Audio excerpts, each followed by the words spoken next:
Hi Stampers, I have another fun card for you. This one is a nice autumn card and it uses the single stamp that's called Leaves of a Tree. So you buy just this one stamp to do this. The other stamp set that I'm using just for my words here and on the inside is called Falling Leaves. And you can see that here. I'm just going to be using the words. So this is a pretty easy card to make and put together. Let me show you how to do it and we'll get started. We're going to cut a couple things out with the Big Shot. First we're going to use the 3-inch circle and cut out this to stamp the tree. And then these two pieces of rickrack trim here, those are done using the Tasteful Trim die. So I'll show you how to do those as well. So first of all, we'll set this aside, and I'm going to take two pieces from the Spice Cake pattern paper, and I've just cut them small because we only need a little bit of them, and I'm going to lay them onto the Tasteful Trim die.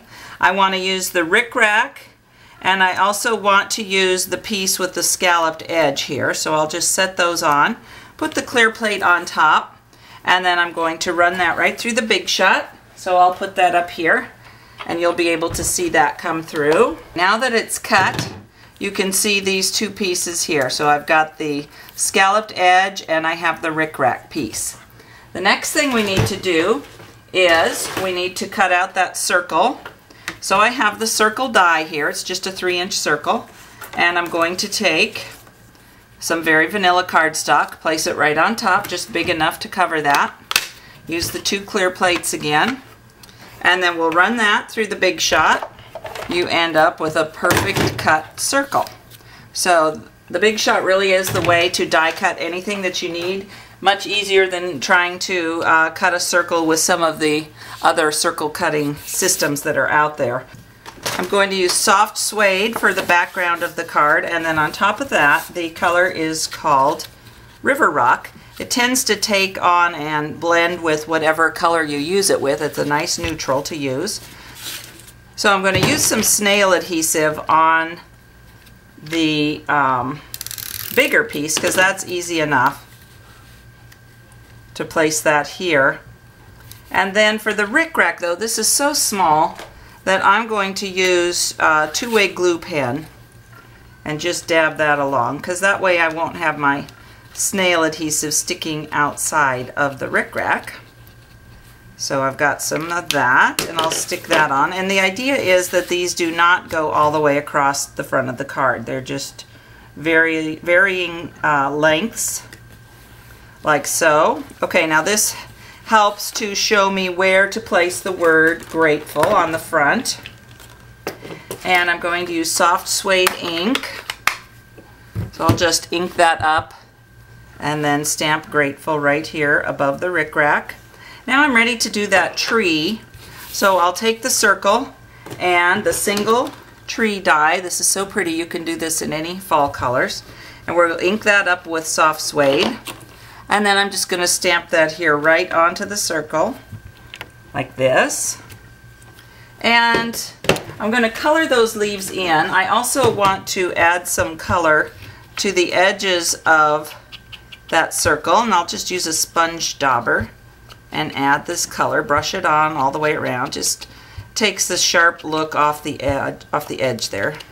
Okay, and then I'll take the markers, and I'm going to use several colors here, and these all match with that Spice Cake paper, but I have Peach Parfait and Pool Party and Pear Pizzazz, more mustard, and Cajun Craze to give it a nice fall look. And I'm going to use the brush end, and I'm just going to go in here and quickly color in a few of the outlined leaves in each of these different colors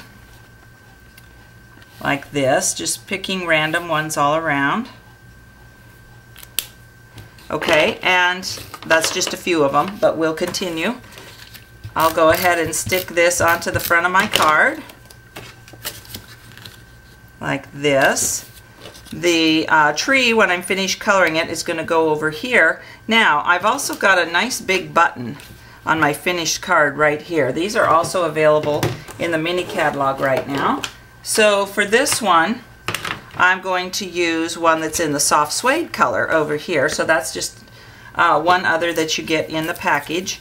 And a good way to stick these on are with the mini glue dots. Just stick it right onto the back of the button like this. That way you don't even have to touch them because they're very sticky.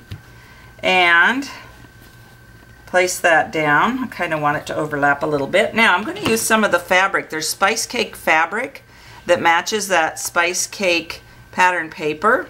So I've got a little scrap here, and I want the edges to look rough as they do.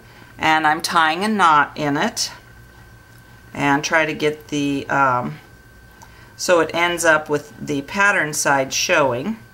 And then I'll stick that onto a mini glue dot and stick that onto my button. And then I'll go ahead and trim those a little bit because they're a little bit long. Make that look better. Okay, now remember we don't have all those colored in, but when it's all finished, here's the finished card, and I've added in some of those nice greens and so forth. And so beautiful fall card. Stamp your Thanksgiving message inside, and you can send these to all your friends and relatives. Hope you're loving it, and I'll have more videos for you in the next few weeks. Thanks for watching.